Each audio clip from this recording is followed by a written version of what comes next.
You, finding life rather dull, dreaming again of exotic places, wishing you were somewhere else? We offer you Escape.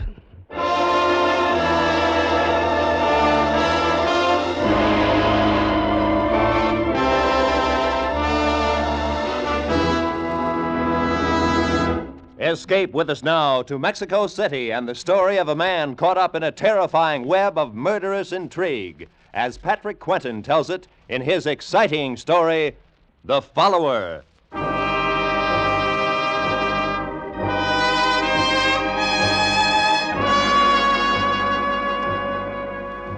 My name is Lytton, Mark Lytton. I'm a petroleum engineer just back from 3 months in Venezuela. I hadn't cabled my wife that I was coming home to New York because I wanted to surprise her. We'd only been married 2 weeks, Ellie and I, before I went on the trip, and well, I was crazy to get back to her.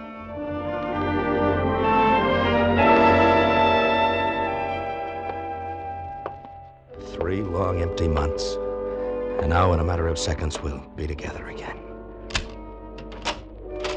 Ellie! Ellie, it's me, Mark. Ellie?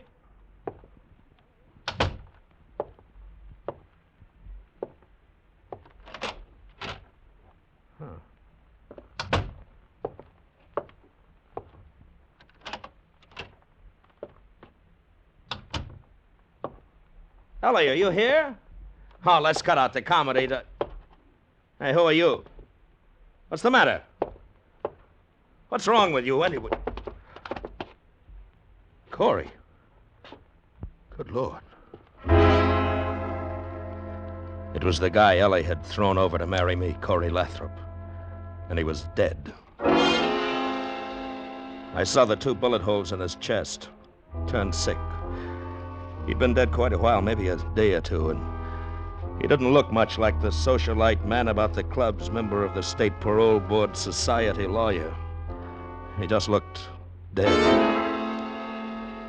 I recognized that torn piece of negligee in Corey's hand.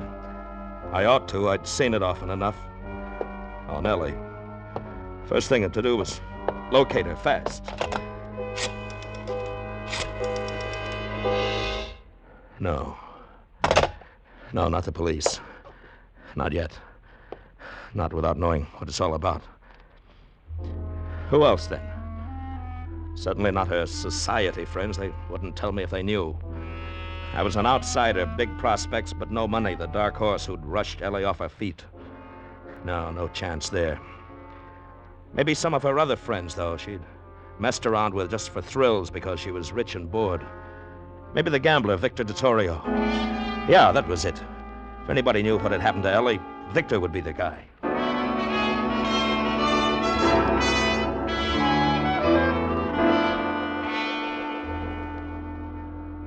You've really beat the odds, Mr. Lytton.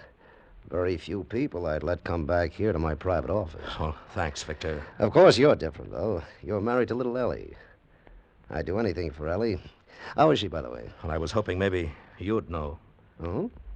Now, why would I know anything about her? Well, you're a friend of hers, aren't you? Why, sure.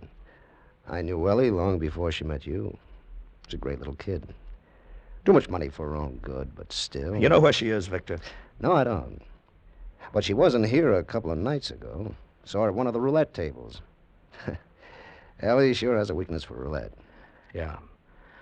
Well, look, can't you tell me... I remember now. That was the night she got into me on credit for $20,000. $20,000? I guess the guy she was with was bad luck for her. That nose in the air, what was his name?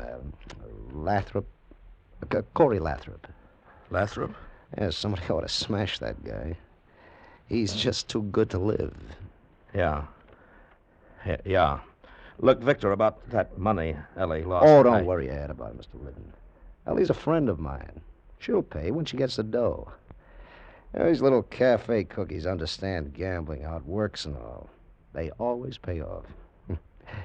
Every one of them pays in the end.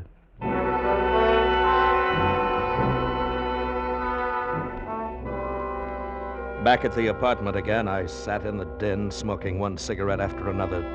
Tried to think it out. Started to get dark, and I still sat there, not knowing where to turn. Stopped cold.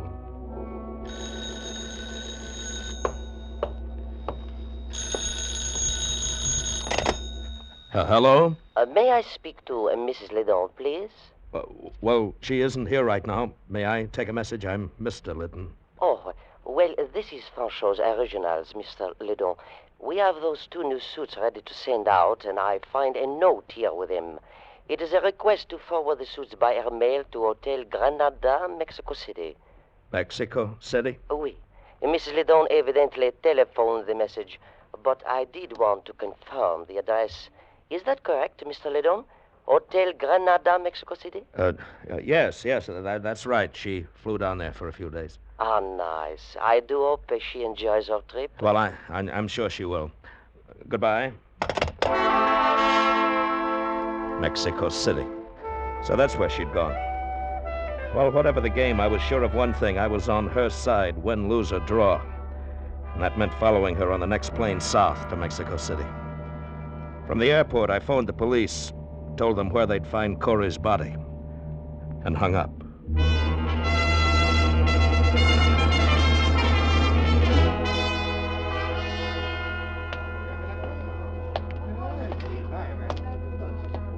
I beg your pardon. Is the desk clerk around? Pues sí, senor. I am the desk clerk. Can I help you, senor? Yes, I believe my wife is registered here, Mrs. Mark Liddon.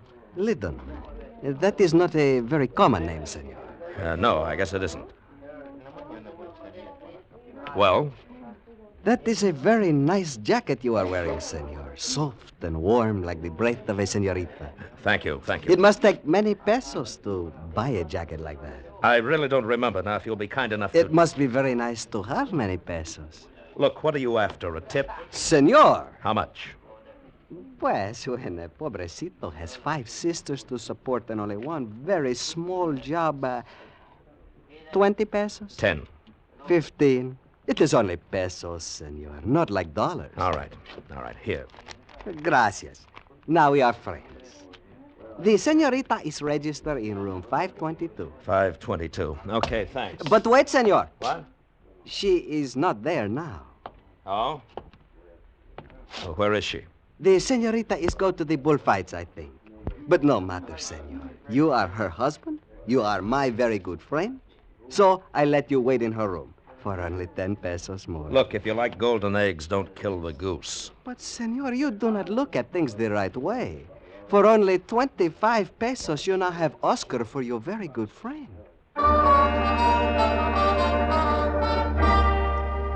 Oscar sent a bellboy up to let me into 522. When he'd gone, I opened the 2 traveling cases in the closet and searched through a mess of clothes and the usual feminine whatnots. I don't know what I'd expected to find in Ellie's luggage. Blood stains, a gun, I don't know. And then I heard the key in the lock. I didn't move. I didn't say anything.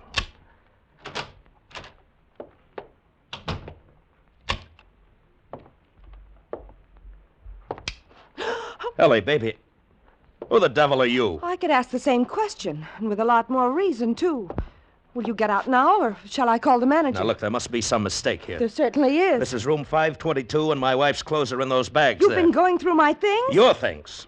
Not unless you happen to be Mrs. Mark Liddon. That's exactly who I happen to be. Oh, now, wait a minute, honey. I'm Mark Liddon. Oh, please, that's a real old one, and I'm just not in the mood. I'm Mark Liddon no matter what, and you're impersonating my wife. I'm Mrs. Mark Liddon, and you're trying to impersonate my husband. Now get out, or so help me, I'll phone the manager. Wait, let me make a call first. It just so happens I know the Spanish words for police and American embassy.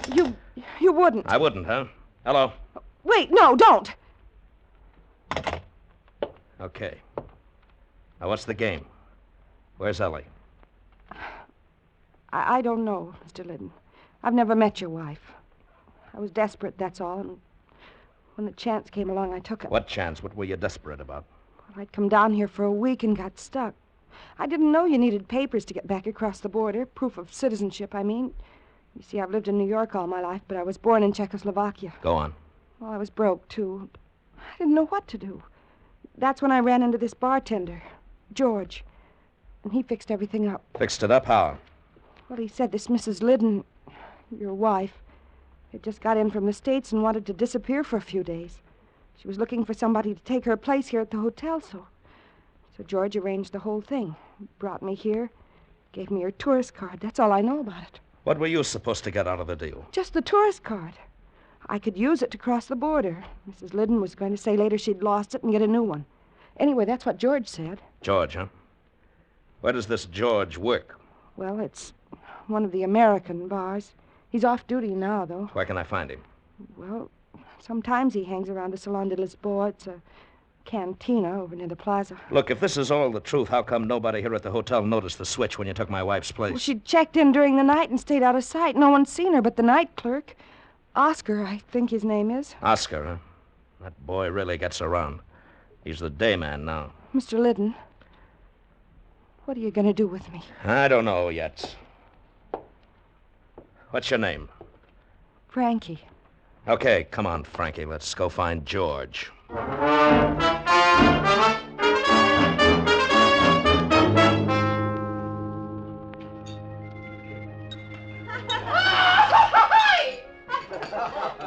There he is, Mr. Liddon. He just came in. The short blonde guy. Looks like a Benham rooster. Yes. George! Over here, George! Cocky and tough. I know the type. George, we've been waiting here for you. Huh? I was beginning to think maybe you'd been called back to work No. at the bar. No, I'm off duty. This is Mr. Liddon, George. Mr. Mark Liddon from New York. Oh. Okay if I sit down? Sure, George. That's the idea. Hey, I suppose you're looking for your wife. That's right. Where is she? You've been away somewhere, haven't you? Out of the States. Yeah. And your wife wasn't expecting you back so soon. No, she wasn't. Well, I'm afraid you're out of luck, Mr. Liddon. She took a plane to Guatemala this afternoon. Dispénsame, jefe, pero el cantinero quiere saber si ustedes desean algo que tomar. No. You wouldn't be lying, would you, George? Don't push me, Mr. Liddon. Your wife's missing, and you're all upset about it, but don't try to push me. Where is she, George? I just told you. That's all I know about it. I'm just a guy who helped her out of a jam. What kind of a jam? All I know is what she told me. Said she'd run out on a big gambling debt in New York. And they were sending a gunman after her. She had to get away. You see, that's where I came in, Mr. Liddon. She wanted someone to take her place here, cover up her trail. How did she get out of Mexico when you got her tourist card? She had a passport with her. She didn't need the card. I see. Well, I still think you're both lying. Now, Mr. Liddon, I warned you about Shut up, trying George. You can do your talking to the police and the American Embassy. That's who I'm going to talk Oh, to. don't be a fool, Mr. Liddon. I'd be a fool to believe this story of yours. You don't know what it's all about. You're not going to do anything with this blundering around except get your wife killed. Go back to New York and stay out of it. Skip it, Frankie. When I want your advice, I'll... What's the idea of the gun, George? The idea, Mr. Liddon, that all three of us get up from this table quietly and walk out of the cantina. I see. You're not going to the police, Mr. Liddon, nor to the American Embassy. You're coming with us. Suppose I don't? You will. Shall we go? Sure. Why not? Quietly, Mr. Liddon. Just like three friends, huh? Sure, George. I'll go quietly. Now, George!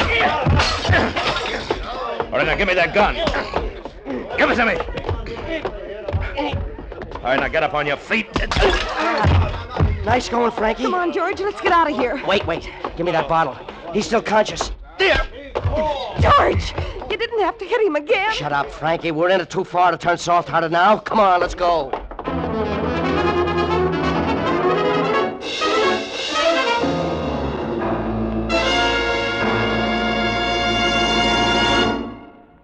Escape, under the direction of Norman MacDonald, returns in just a moment. The Book of Etiquette loses a lot more pages tonight when Jack Benny tries to ingratiate himself with the suave, oh-so-social Ronald Coleman's. Yes, Ronnie and Benita will be Jack's guests on CBS tonight. And on the Charlie McCarthy Edgar Bergen Comedy Hour, Charlie will try to enlist in the Air Force and end up as a skywriter advertising pumpernickel bread. Red Skelton, Amos and Andy, Corliss Archer, and Eve Arden as our Miss Brooks will also be on hand on most of these same CBS stations with their famous brands of CBS Sunday night comedy. And now, back to Escape.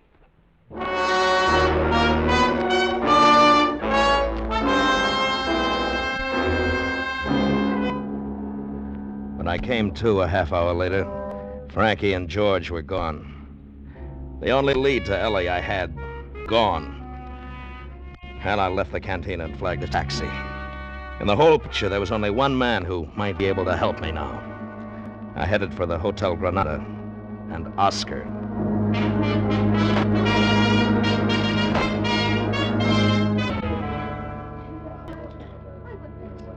Too bad, too bad. It is most unfortunate that you have such a very bad accident, senor. You should come to me. I would have tell you. The Salon de Lisboa is not a good place for tourists. Oscar, you're a chiseler, a liar, and a crook. Senor, that is a very bad way for friends to talk to each other. You'd sell out your own mother for 10 pesos. You are what they call a very cynic man, senor. I would never do such a thing. Not for 10 pesos. Why didn't you tell me there was another woman living here posing as my wife? But you are her husband, senor. And one must be very careful with husbands. Oscar, I've played along with you as far as I'm going to. I think it's time you talked the whole thing over with the police. The police? Senor, now you are not speaking like a friend. And just when I was going to tell you about something for free. Tell me about what? About the lady who is pretend to be your wife. She has come here while you are gone. What? She reads a telegram which she's come for Mrs. Liddon. Then she has checked out of the hotel. I didn't think she had the nerve to come back here. Maybe you like to know what the telegram is said, huh? It was not sealed so tight. Of course I'd like to know what the All right. How much? 200 pesos. For free, huh? Okay. Here's 150, and that's all you get. Gracias, amigo. The telegram say, plans changed. Go to Hotel Casa Miranda, Acapulco. Acapulco? Who was it signed by?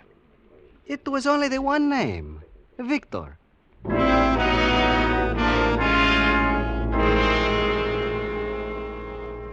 I hit my first lucky break in Acapulco. I came in from the airport and went to the Casa Miranda Hotel. And halfway across the lobby, I ran into Frankie. Mr. Liddon, what are you doing here? Looking for you. How did you find out? Easy. I'm one of Oscar's very good friends. All right, now tell me, where's George? In Mexico City. Oh, please, Mr. Liddon, don't try to interfere. Leave, right now. You're going to ruin everything. I hope so. Where's Ellie? She's not here. She's in Mexico City. Oh, please, I know you're trying to help her, but you don't understand. You're only making things worse. You mean worse for you? Worse for everybody. Ellie, too. You don't even know what it's all about, and you're going to get yourself killed. Where's Ellie? I promise you, in a week, everything will be fine. Where's Ellie? You've got to believe me. You have to... There you are, Mrs. Liddon. Are we ready to go? Yes. Yes, I'm ready anytime, Senor Gallus. Very well. Aren't you going to introduce me, darling? Introduce you? Yes. Why, yes. Senor Gonzalez, this is my husband, Mark. Oh, a pleasure. How do you do, Senor Gonzalez? He just arrived unexpectedly. Oh, I see. And are you planning to go out to the villa with us, Mr. Liddon? Oh, I don't think he Oh, wants... sure, definitely. I'm in on this, too, you know. You know what is involved, then? Well, naturally. The little woman always tells me everything. And you have no objections? Well, if it's all right with her, it's all right with me. Well, you are a very broad-minded man, Mr. Liddon. Shall we go?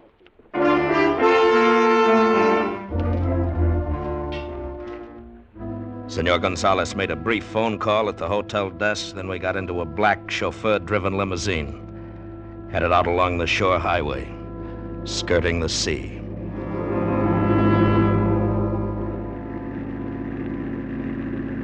About 3 miles out of town, we turned into a private roadway, stopped in front of a large Spanish villa. I regret the necessity of asking you to wait here on the veranda for a few minutes, Mr. Liddon. But I believe it is better that you don't come down to the boathouse with us. Right. Sure, that's fine. Just make yourself comfortable, Mr. Liddon. This shouldn't take long. All right.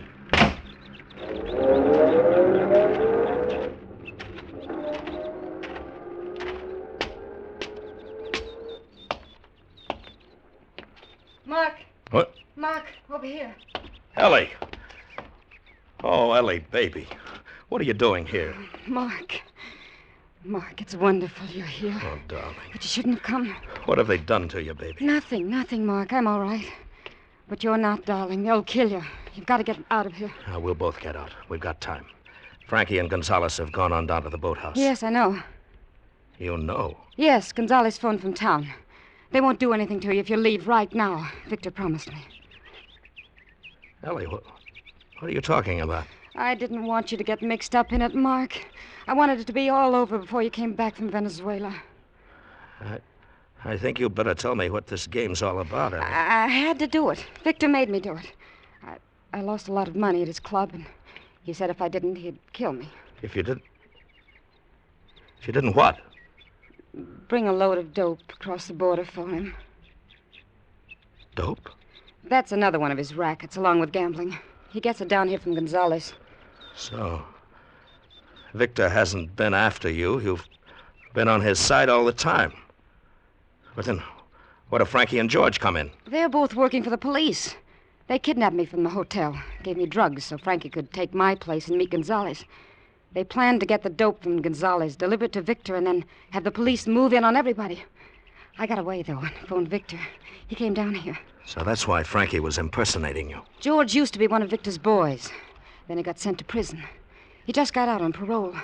It was through Corey he began working with the police. Ellie, tell me the truth.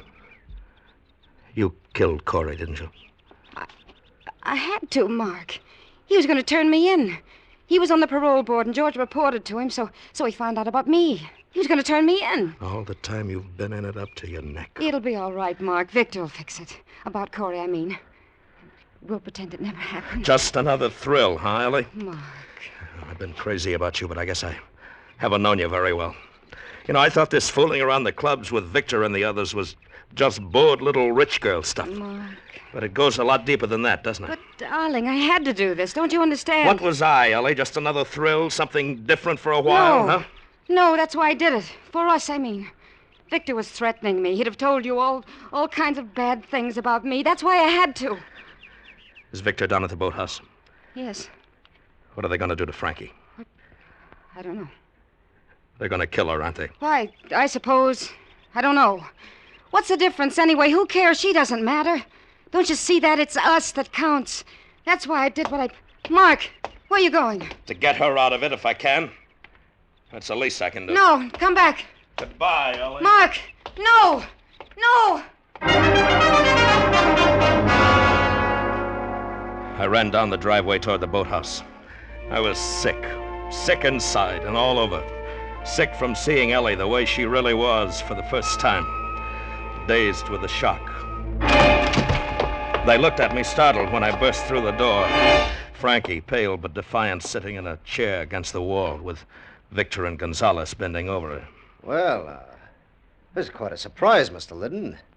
You're supposed to be escaping. Yeah, I know. I talked with Ellie. Generous of you, Victor. Letting me go. Oh, we do anything for Ellie. She's a great little kid. Right, Gonzalez? Oh, yes, indeed, a most charming young woman. She wanted us to let you go, so we said okay. That's too bad you had to blunder on down here. That's all right, Victor. I wanted to see Frankie. I tried to keep you out of it, Mr. Liddon. I guess now you know. That's right, Frankie. Now I know. That's too bad, Mr. Liddon. But you ought to have taken Ellie's advice. No, Victor. You're all mixed up. I'm in on this, too, now. You know, any game Ellie plays, I play, too. Well, we figured you for one of those moral guys. Real gone on a kid, huh? Yeah. Yeah, real gone on the kid. Well, fine, Mr. Liddon. Join the party. Thanks. We're trying to get this little cookie to tell us where George is. If she doesn't, I'm going to count to 10 and then... Well, how about it, honey? I told you. I don't know where he is. Mm-hmm. It's too bad. 1, 2. Better talk, Frankie. 3. I stood there watching them trying to 4. figure a play. Victor held a gun pointed at 5. Frankie's head, and Gonzalez was probably carrying one, 6. too. Whatever the play, it had to be fast. 7. 8. 9. Victor! Don't hurt him, Victor! Ellie. He doesn't know what he's saying about trying to help Frankie. I mean, he's out of his head. Mrs. Liddon, you fool. So that's a game. Victor! No! No! As Victor swung the gun toward me, Ellie jumped and grabbed his arm, and hang on. Gonzalez was just drawing his gun when I hit him, and we both went down. As he scrambled to get up, I drew back my foot and kicked him in the head. I fumbled on the floor for his gun, and from the corner of my eye saw Victor turn his own gun point blank on Ellie. As he turned toward me, I was up on my knees, Gonzalez's gun in my hand, and I let him have it.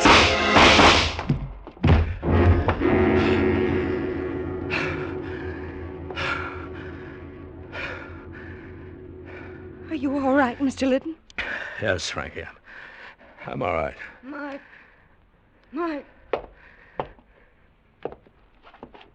Yeah, baby. Mark. It would have worked out all right. No, it would. Sure, Ellie. Of course it would, Ellie. We'd better get her to a doctor, Mr. Liddon. I wanted it to. Please believe me. I've done bad things, Mark, but I could have changed. With you. Sure, honey. I know. Mark, I could go up to the house and phone for a doctor. No, Frankie. She doesn't need a doctor. She's dead.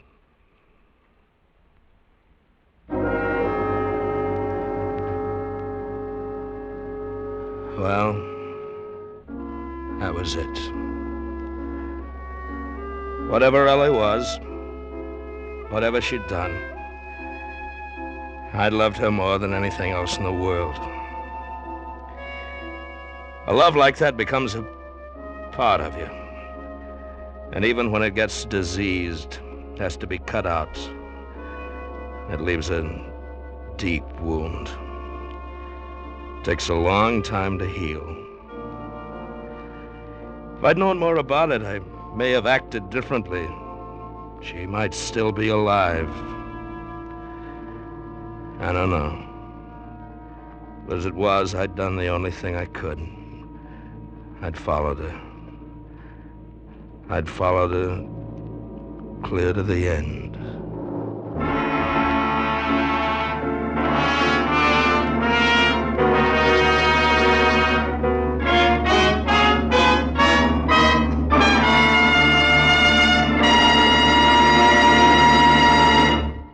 Under the direction of Norman Macdonald, Escape has brought you The Follower by Patrick Quentin, especially adapted for Escape by Les Crutchfield.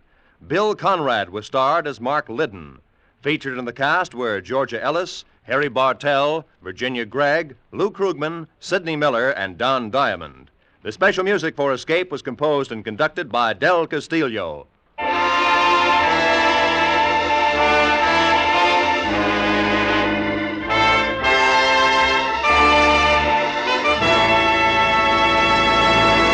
In just a moment, we're going to ask you to stay tuned for Bill Goodwin and Dollar a Minute. But that reminds us that starting next Sunday, Dollar a Minute will move back a half hour and be heard on most of these same CBS stations at this time. That is, the time you've been listening to Escape today.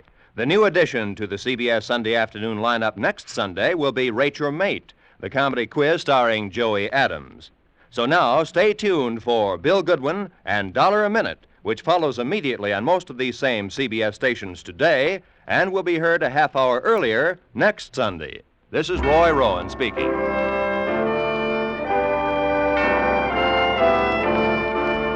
This is CBS, the Columbia Broadcasting System.